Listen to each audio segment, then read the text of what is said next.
फ्रायड्स theory of personality, Freud का व्यक्तित्व सिद्धांत।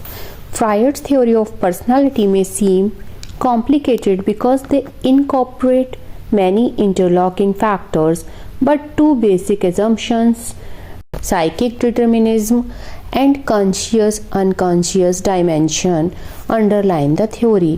फ्रायड का व्यक्तित्व सिद्धांत जटिल लगता है क्योंकि इसमें कई आपस में जुड़े हुए तत्व शामिल हैं, लेकिन इसकी नींव दो मुख्य धारणाओं पर आधारित है, साइकोटिक डिटर्मिनिज्म और चेतन अवचेतन आयाम। The principle of psychic determinism states that all behavior, whether overt, example a muscle movement, covert, example a thought, is caused or determined by prior mental events. Psychotic determinism का सिद्धांत कहता है कि हर व्यवहार, चाहे वह बाहरी हो जैसे कि मांसपेशी हिलाना, या भीतर का जैसे कोई विचार, पिछली मानसिक घटनाओं द्वारा निर्धारित होता है। The outside world and the private psychic life of the individual combine to determine all aspects of behaviour. बाहरी दुनिया और व्यक्ति का निजी मानसिक जीवन मिलकर किसी भी व्यवहार के सभी पहलुओं को निर्धारित करते हैं।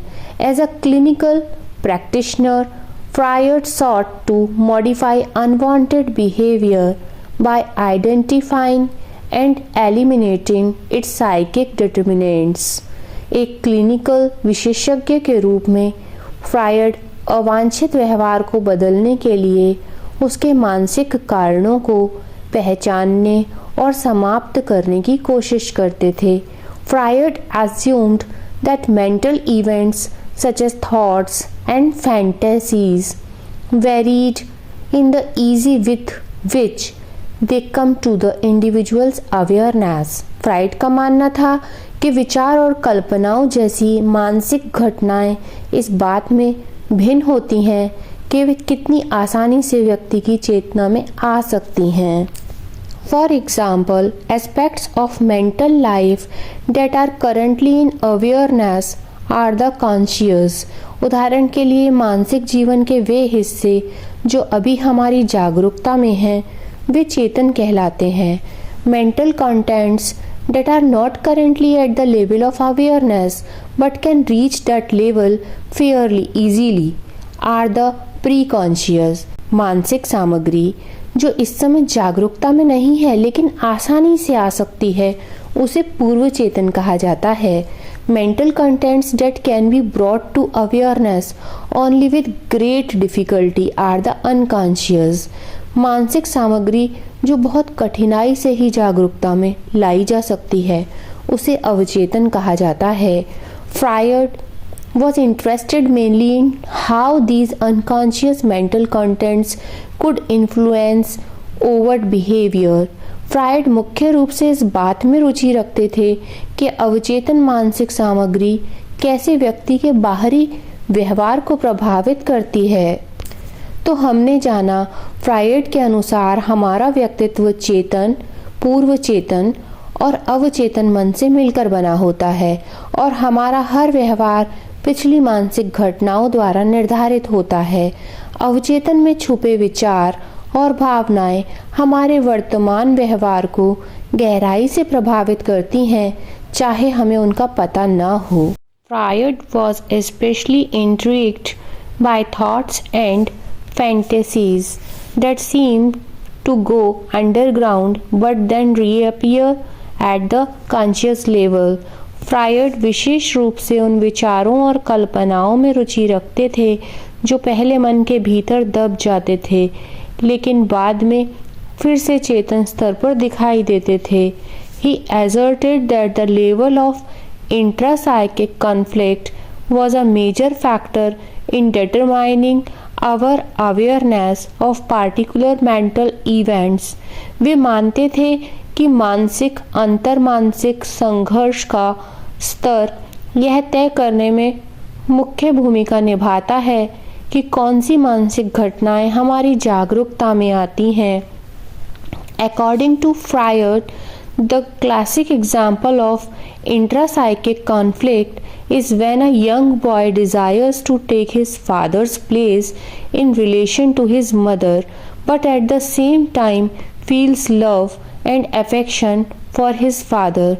फ्रायड के अनुसार अंतर्मानसिक संघर्ष का एक क्लासिक उदाहरण तब होता है जब एक छोटा लड़का अपनी माँ के प्रति संबंधों में अपने पिता की जगह लेना चाहता है, लेकिन साथ ही अपने पिता के प्रति प्रेम और स्नेह भी महसूस करता है।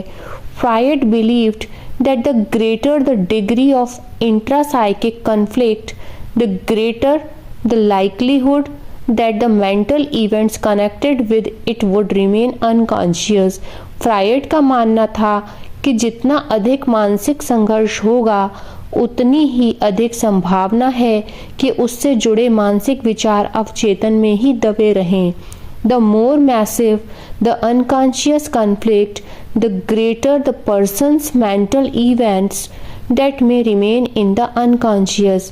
जितना बड़ा अवचेतन संघर्ष होगा उतनी ही अधिक मानसिक सामग्री अवचेतन में फंसी रह सकती है। The central hypothesis of Freudian psychoanalysis is that human behavior is determined in large part by unconscious motives. Freud 1961। Freud psychoanalysis का केंद्रीय सिद्धांत यह है कि मानव व्यवहार का बड़ा हिस्सा अवचेतन प्रेरणाओं से निर्धारित होता है। Our personality and our actions, argued Freud, were in large part determined by thoughts and feelings contained in the unconscious. Freud का तर्क था कि हमारा व्यक्तित्व हमारे कार्य काफ़ी हद तक अवचेतन में छिपे विचारों और भावनाओं से प्रभावित होते हैं। Repressed content of unconscious inadvertently slips through into our words or deeds, resulting in what is commonly called the Freudian slip. अवचेतन में दबी हुई सामग्री कभी कभी अनजाने में हमारी बातों या कर्मों से बाहर आ जाती है, जिसे सामान्यतः फ्राइडियन स्लिप कहा जाता है।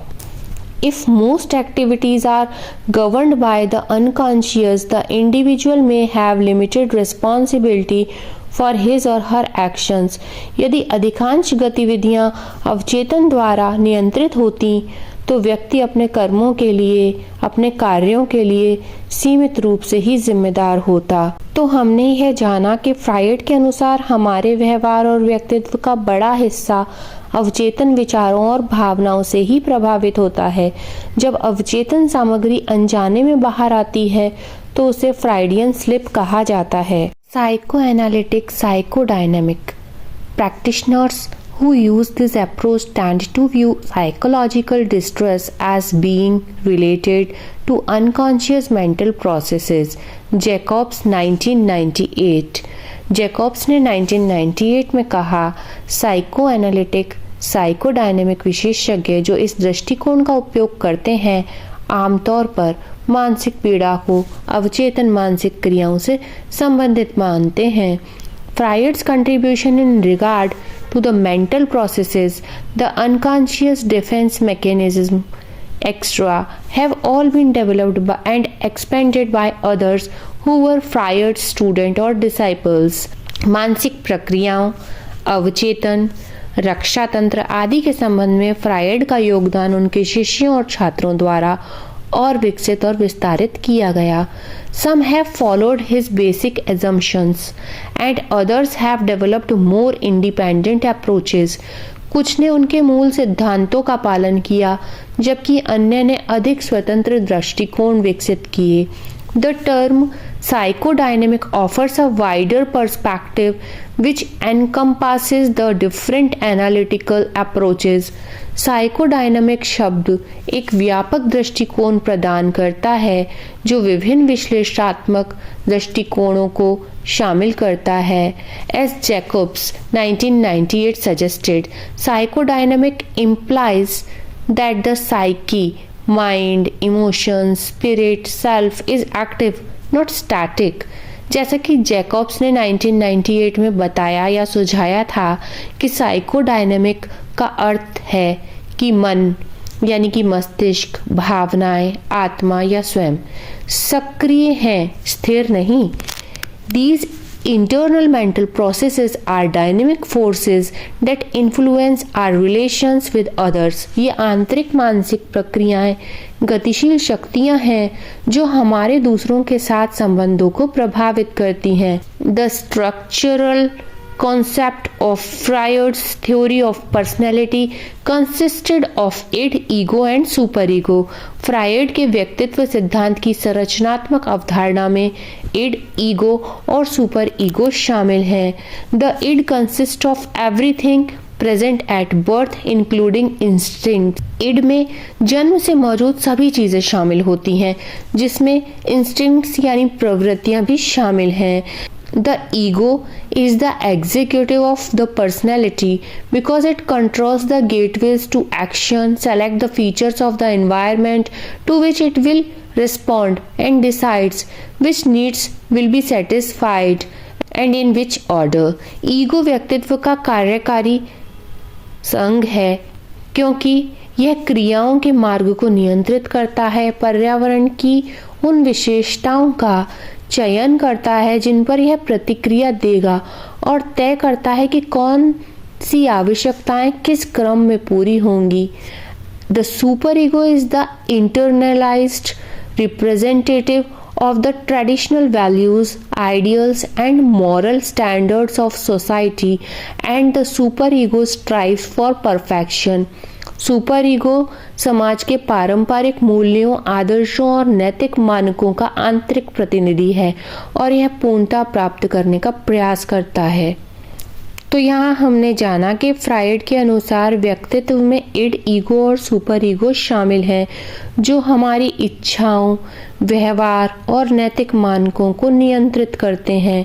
साइकोडायनामिक दृष्टिकोण यह मानता है कि हमारे अवचेतन मानसिक प्रक्रियाएं हमारे व्यवहार और दूसरों के साथ संबंधों को प्रभावित करती हैं।